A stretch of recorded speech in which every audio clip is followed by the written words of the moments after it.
నేను విశ్వాసంలోకి వచ్చిన ఆ రోజు నుంచి ఈ రోజు దాకా నేను నేర్చుకుంది అదే. ఎందుకు మరి? మంచి టెన్షన్ కలిగించే ఎన్నెన్నో సమస్యలు. ఒకరోజు ఆదివారం కూటమి అయిపోయింది, అన్నం తింటున్నా. మా వాళ్ళు ఒక ఫంక్షన్కి పోయారు, ఫ్యామిలీ, నాకు చెప్పకుండా. 3 పొల్లికింతలు వేసింది కారు, 3 పొల్లికింతలు వేసింది. నాకు వచ్చింది న్యూస్. నాకు ఇంకా 3 పొల్లికింతలు అంటే ఇంకా డౌటే ఉంది, శాల్తీలు గల్లంతు అవి ఉంటాయి అని అనుకున్నాను. అన్నం తింటున్నా, సైలెంట్గా వచ్చి వార్త చెప్పారు. మా అమ్మ ఉంది, అక్కలు ఉన్నారు, అన్న ఉన్నాడు, వదిన ఉన్నట్టుంది, ముగ్గురు చిన్నపిల్లలు ఉన్నారు, పసిబిడ్డలు. 3 పొల్లికింతలు కారు. కనీసం పిల్లలన్నా డ్యామేజ్ అవుతారు కదా, పిల్లలకన్నా ఇబ్బంది అవుతుంది కదా. బాధేసింది. వెంటనే ఆ అన్నం తినే పళ్ళెం పక్కకు పెట్టేసి, ఆ ప్లేట్ పక్కకు పెట్టేసి, చేయి కడుక్కొని ఆన్ ది స్పాట్ ఆ మంచం దగ్గర, అక్కడే నేను కూర్చొని తింటున్న దగ్గరే మోకాళ్ళు వేశాను. ప్రభా, ఒక దుర్వార్త నేను విన్నాను, ఆ దుర్వార్త ఇంకా ఘాటుగా ఉండకుండాన్నట్లు దాన్ని శుభవార్తగా మార్చు. ఎవ్వరికి ఏ కీడు కలగలేదని నా చెవులకు వినబడాలి తండ్రి అని అలా మోకాళ్ళు అక్కడే ప్రార్థన చేశాను. వెంటనే మరి ఇంకేం చేయాలా? ఎక్కడ జరిగింది? బాయ్ తీ, బండిది అయి కూర్చుపోయినాయి. నేను పోయి ఏం చేస్తాను? ఏంది అది 30 కిలోమీటర్లు 40 కిలోమీటర్లు ఉంది అడవి, నేనేం చేయగలను? మోకాళ్ళు వేసి ప్రార్థన చేశాను.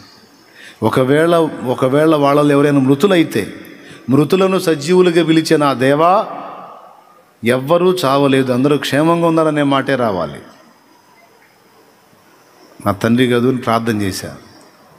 ప్రార్థన అయిపోయి లేచిన తర్వాత మళ్ళీ న్యూస్, ఎవ్వరికి ఏం కాలేదు, అందరూ క్షేమంగా ఉన్నారు, చిన్న దెబ్బలు, ఇట్లా ట్రీట్మెంట్లో ఉన్నారని చెప్పారు. 3 పొల్లికింతలు వేసి 3వ పొల్లికింతలో తలక్రిందులుగా కాలువలో ఉంది కారు. అందులో వాళ్ళు తలక్రిందులుగా పడి ఉన్నారు, వాళ్ళకి ఇక్కడ దాకా నీళ్లు. బతికుండటం అసంభవం. ఏదైనా ఇంక చేసేదేముంది, మనం చేసేదేముంది చెప్పు? అది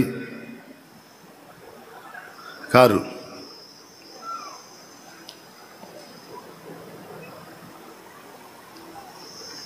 చూడు ఏ టైపులో పోయిందా ఆ కారు. తలక్రిందులుగా, ఆ పైన బురద కనపడుతుంది చూడండి, ఆ తలక్రిందులుగా పడిందన్నమాట. దాన్ని తిప్పి లేపారు మనోళ్ళు. ఎట్లా సాధ్యం? అందులో పిల్లలు ఉన్నారు కదా. కానీ ఎవరికి ఏం కాకుండా నా దేవుడు కాపాడాడు. అట్లా ఏదైనా నీకే స్తోత్రం, ఉంచిన స్తోత్రం. ఎందుకంటే ఎడబాటు స్థిరం కాదు కదా. ఒకవేళ ముందు వెనకలు ఎవరన్నా ముందు మిగిలారనుకో, వెనక మనం వెళ్ళాల్సిందేగా, మొత్తం కలిసి మళ్ళీ గెలవాల్సిందేగా. కాబట్టి ఇబ్బంది ఏం లేదు. కానీ ఏదన్నా విషయం తెలిసినప్పుడు, నాకు ఇబ్బంది అనిపించినప్పుడు, గడ్డు సమస్య అనిపించినప్పుడు, ఇంకా నాకు 2 ఆలోచనలు లేదు, మోకాళ్ళు వేయటం తప్ప. ఆయన వైపు చూస్తే ఆయన చేస్తాడు, కానీ బలవంతుడు ఆయన, చచ్చిన వాళ్ళని లేపేవాడు ఆయన, బలమైన కార్యాలు చేసేవాడు ఆయన. పరిగెత్తుకుంటే ఆయన కాళ్ళ దగ్గరికి వెళ్ళి మోకాళ్ళు వేస్తే ఆయనే చూసుకుంటాడు ఏ కార్యమైనా. అది నేర్చుకున్నది నేను. మీకందరికీ నేర్పేది కూడా అదే. ఆహారానికి కూడా జరగట్లేదా? మోకాళ్ళను చూడు ఆయనకెళ్ళి, మోకాళ్ళను చూడు ఆయనకెళ్ళి, నలువైపుల నుండి నీకు సహాయం పంపుతాడు ఆయన.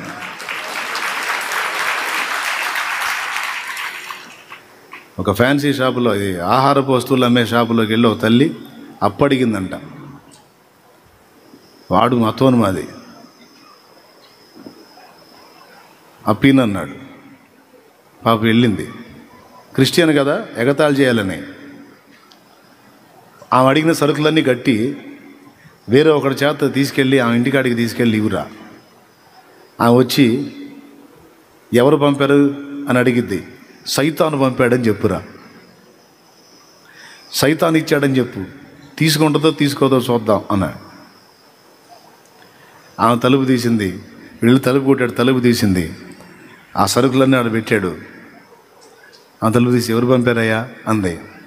సైతాను పంపాడండి అన్నాడు. దేవునికి స్తోత్రం అంది. పంపింది ఎవరు? స్తోత్రం ఎవరికి? వాడికి ఆశ్చర్యం. పంపింది సైతాన్ అని చెబితే సైతాను కదా అనాల్సింది, దేవునికి అన్నదేంది అని. వెటకారపోళ్ళు. ఆ వెటకారపోడు పంపిస్తే ఈ వీడి ప్రశ్న అడిగాడు. వీడు పంపింది సైతాన్ అని చెబితే దేవునికి స్తోత్రం అంటున్నావు ఏంది నువ్వు అన్నాడు. అప్పుడు ఆమె చెప్పింది, నా దేవుడు బలవంతుడండి, నా అవసరం తీర్చడానికి సైతానుని కూడా వాడుకుంటున్నాడు నా దేవుడు అని. హల్లెలూయా. అరే బాబు, నా అవసరం తీర్చడానికి దెయ్యాలను కూడా వాడుకుంటాడు, సైతాను కూడా వాడుకుంటాడు రా నాయన. కాబట్టి నా దేవుడే బలవంతుడు, నా దేవుడే గొప్పవాడు అని. పొట్ట అన్ని కట్టించినోడు, మోసుకొచ్చి ఇచ్చినోడు ఇద్దరు బకరాలు అయ్యారు.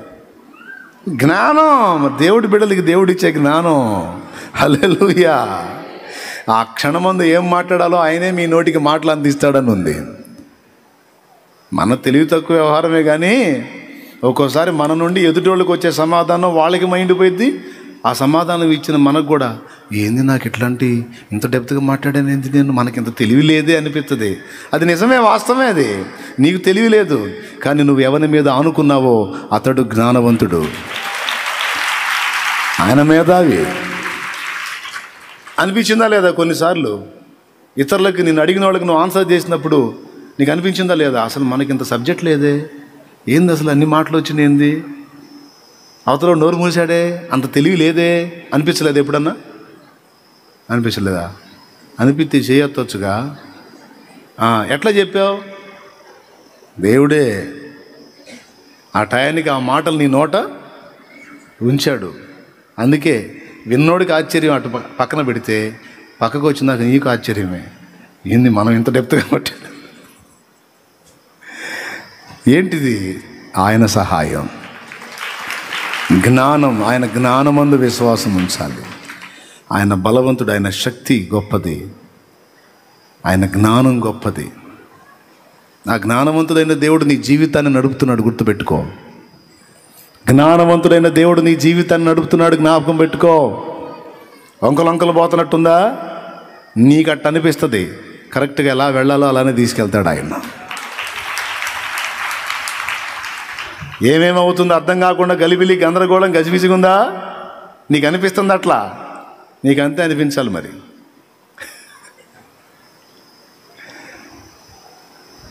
ఎంబ్రాయిడింగ్ తెలుసా మీకు?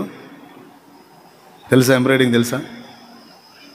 ఆడవాళ్ళు తీసుకొని అదేదో ఒక పిన్ను లాంటిది వేసి కొడతా ఉంటారు కదండి.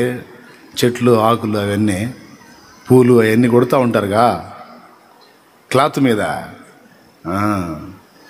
కొంతమంది ఎత్తైన మంచాలు లాంటివి వేసి వాటికి శారీ పెట్టి దాన్ని కొడుతూ ఉంటారు, తెలుసుగా.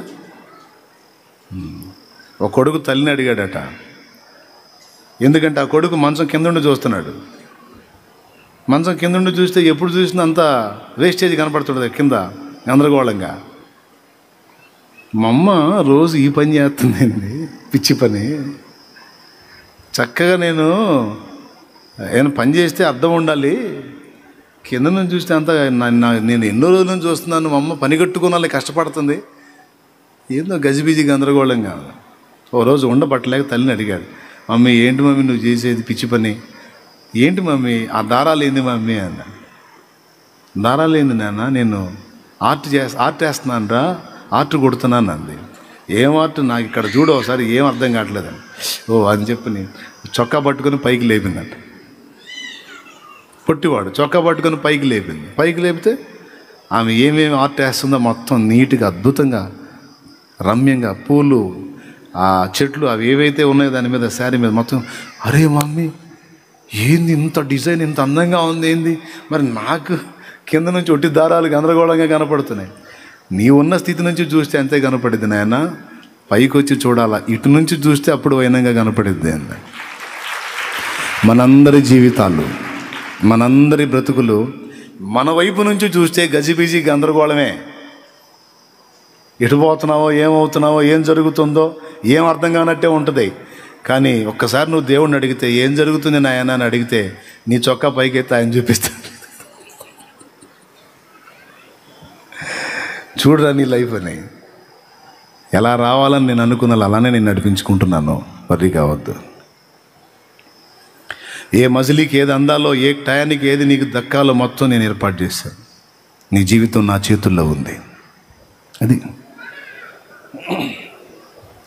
ఇది నన్ను దిద్దుము చిన్న ప్రాయం అనే దానిలో, నీవు జ్ఞానము గల తండ్రి వంచు జ్ఞప్తి వచ్చెను నాయనా.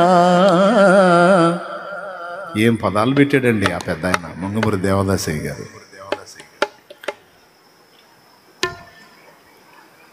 జ్ఞానమంతయు పాడు చేసి, జ్ఞానమంతయు పాడు చేసి కాననైదిని నాయనా. జ్ఞానమంతయు పాడు చేసి కాననైదిని నాయనా. నీవు జ్ఞానము గల తండ్రి వంచు జ్ఞప్తి వచ్చెను నాయనా. నన్ను దిద్దుము చిన్న ప్రాయము సన్నుతుండగు నాయనా. నన్ను దిద్దుము చిన్న ప్రాయము సన్నుతుండగు నాయనా.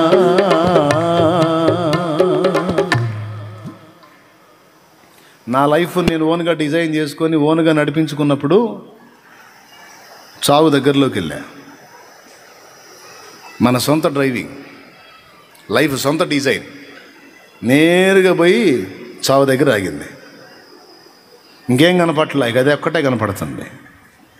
వెంటనే డ్రైవర్ సీట్లోంచి నేను దిగి ఏసైని ఎక్కించా. అప్పుడు ఆ మరణంలో నుంచి ఇక జీవంలోకి ప్రయాణం చేసింది బండి.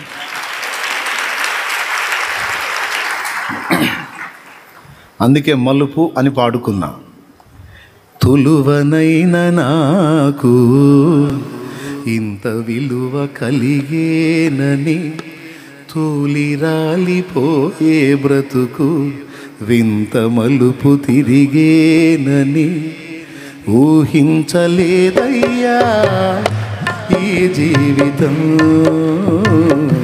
వర్ణించలేదయ్యా ఈ భాగ్యము. దేవునికి మహిమ. టైం అయిపోయింది. నాకు తెలిసి వెనక్కి చూస్తారు లేదని అన్న ఆ మాట. ఏమైపోలా? 3 అన్నా 2 చెప్పా. 1 ఆయన బలమునందు విశ్వాసం, 2 ఆయన జ్ఞానం, 3వది ఆయన ప్రేమ. ఆయన నిన్ను అమితంగా ప్రేమిస్తున్నాడు. ఎంత ప్రేమ అంటే చచ్చిపోయే అంత ప్రేమ. కాబట్టి వాన పడుతుందా?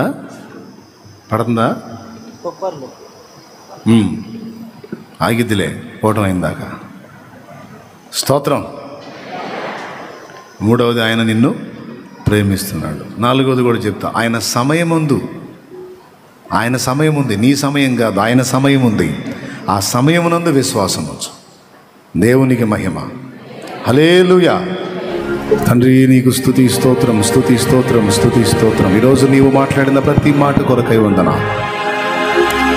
నిజమే, నీ బలాన్ని, నీ జ్ఞానాన్ని, నీ ప్రేమని, నీ సమయాన్ని 4ని మేము దృష్టిలో పెట్టుకోవాలి. విశ్వసించాలి.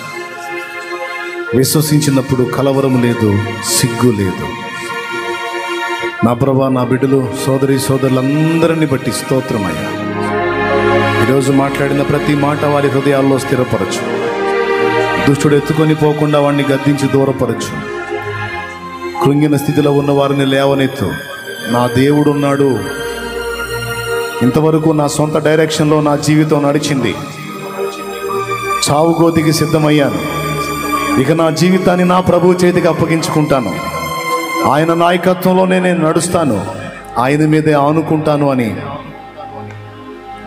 ఈరోజు ప్రార్థన చేయండి. ఇక్కడ ఉన్న వాళ్ళందరికీ ఒక మాట ఇంకా మారు మనసు పొందకుండా, బాప్తిస్మం పొందకుండా పాపులుగానే పాపంలోనే జీవిస్తున్న వాళ్ళు, మీ పాపముల కొరకు యేసు చనిపోయి తిరిగి లేచాడు. ఆయన నిన్ను ప్రేమిస్తున్నాడు, నిన్ను ప్రేమిస్తున్నాడు. యేసు నిన్ను ప్రేమిస్తున్నాడు. ఆయన బలవంతుడు, నిత్య జీవం నీకు ఇవ్వడానికి శక్తి గలవాడు. ఇప్పుడున్న పరిస్థితి నుంచి కూడా దాటించడానికి సమర్థుడు. ఆయన యందు విశ్వాసం ఉంచినట్లయితే, ఆయన నిన్ను ప్రేమిస్తున్నాడని, జ్ఞానవంతుడని నువ్వు నమ్మితే, నీ జీవితాన్ని ఆయనకు అప్పచెప్పడానికి ఆలస్యం ఎందుకు? మారు మనసు పొంది పాప క్షమాపణ నిమిత్తం బాప్తిస్మం పొంది నీ జీవితాన్ని ఆయన చేతికి అప్పగించు. నేడే రక్షణ దినం, ఇదే అనుకూల సమయం. దేవుని సమయం వచ్చింది ఇక నీ జీవితంలోకి. ఆలస్యం ఎందుకు? అన్నా నేను సిద్ధం, ఈ క్షణాన నాకు బాప్తిస్మం ఇచ్చిన, నేను పొందడానికి సిద్ధంగా ఉన్నాను, నేను మారు మనసు పొందానన్నా నా బాప్తిస్మం కోసం అడగండి అన్న అంటే నీ కుడి చేతిని ఎత్తి చూపించు. నీ రక్షణ కోసం ప్రార్థన చేస్తాను. చేతులు ఎత్తిన వారందరి కొరకు ప్రార్థన చేస్తాను. అనేక మంది రక్షణకు తీర్మానం చేశారు. మారు మనసు పొంది పాప క్షమాపణ నిమిత్తమై బాప్తిస్మం పొందాలని సిద్ధమయ్యారు. ఒకవేళ ఈ క్షణాన్ని ఇచ్చినా తీసుకోవడానికి రెడీ అంటే చేతులు ఎత్తిన వాళ్ళు అలాగ ముందుకు వచ్చేసేయండి. పురుషులు ఈ ప్రక్కకు వచ్చేసేయండి, స్త్రీలు ఈ ప్రక్కకు వచ్చేయండి. సిగ్గుపడటానికి ఏం పెళ్లి చూపులు కాదు, నీ ఆత్మ రక్షణకు సంబంధించినటువంటి విషయం. త్వరగా పరిగెత్తు. రక్షణ పొందగోరి సిద్ధమైన వాళ్ళు వచ్చేసేయండి ముందుకి. ఇప్పటిదాకా నీ సొంత జ్ఞానంతో, సొంత ఆలోచనతో నడిచావు. ఇకనైనా దేవుని చేతికి నీ జీవితాన్ని అప్పగిస్తావా? ఇకనైనా మారు మనసు పొంది రక్షణ పొంది ప్రభు బిడ్డవవుతావా? త్వరగా పరిగెత్తాలి, త్వరగా పరిగెత్తాలి.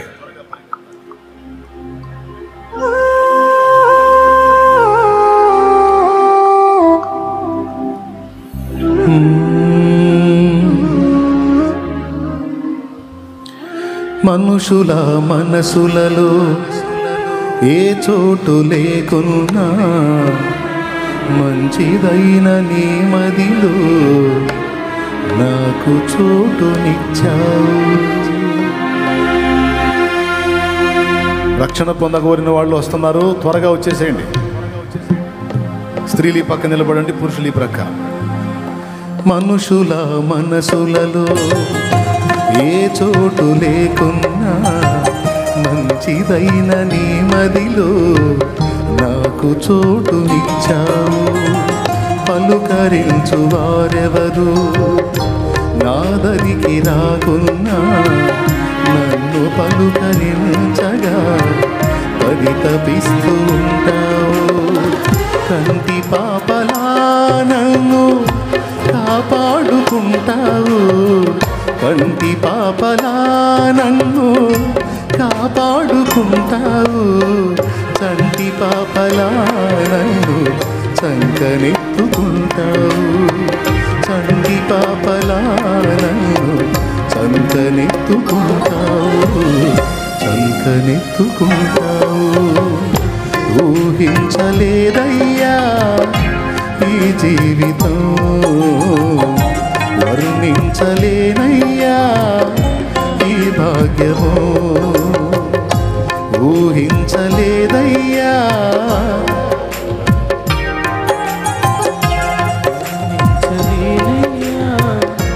ఈ భాగ్యము. త్వరగా రక్షణ పొందుకున్న వాళ్ళు ఇప్పుడే త్వరగా వచ్చేయండి. ఎంత విలువ కలిగేనని తోలి రాలిపోయే బ్రతుకు, ఇంత మలుపు తిరిగేనని తులవనైన నాకు. ఇంత విలువ కలిగేనని తోలి రాలిపోయే బ్రతుకు, ఇంత మలుపు తిరిగేనని ఊహించలేదయ్యా ఈ జీవితం, వర్ణించలేనయ్యా ఈ భాగ్యము.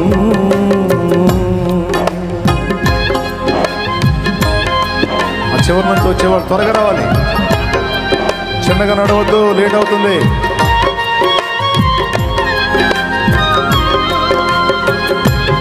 ఇదే టైం. దేవుని సమయం గుర్తుపట్టు అడుగు వేయి. జన్మ కర్మ పాపాలు కడిగి వేసుకొని ఇక నుంచి యేసయ్య బిడ్డగా ఆయన నీతి నియమాలలో జీవించడానికి అడుగు ముందుకు వేయి.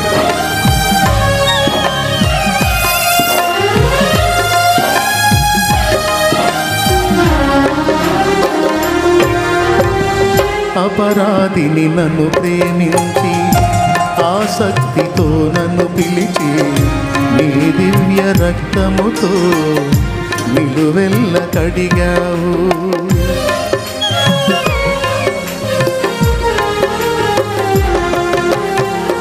అపరాధిని నన్ను ప్రేమించి ఆసక్తితో నన్ను పిలిచి నీ దివ్య రక్తముతో నిలువెల్ల కడిగావు. అగ్ని విలముకై పరుగెత్తి నాడుగులనే గమనించి ఆశ్చర్యమైన రీతిలో నన్ను ఆదుకున్నావు. నీ జీవ గ్రంథములోన నా పేరు వ్రాసావు. నీ జీవ గ్రంథములోన నా పేరు వ్రాసావు. నీతి పరుల రాజ్యములోన నాకు స్థలమునిచ్చావు. నీతి పరుల రాజ్యములోన నాకు స్థలమునిచ్చావు. నాకు స్థలమునిచ్చావు. ఊహించలేదయ్యా ఈ జీవితం, వర్ణించలేనయ్యా ఈ భాగ్యము. తులువనైన నాకు ఇంత విలువ కలిగేనని తూలి రాలిపోయే బ్రతుకు వింత బతుకు తిరిగేనని. తులువనైన నాకు ఇంత విలువ కలిగేనని తూలి రాలిపోయే బ్రతుకు వింత మలుపు తిరిగేనని ఊహించలేదయ్యా ఈ జీవితం, వర్ణించలేనయ్యా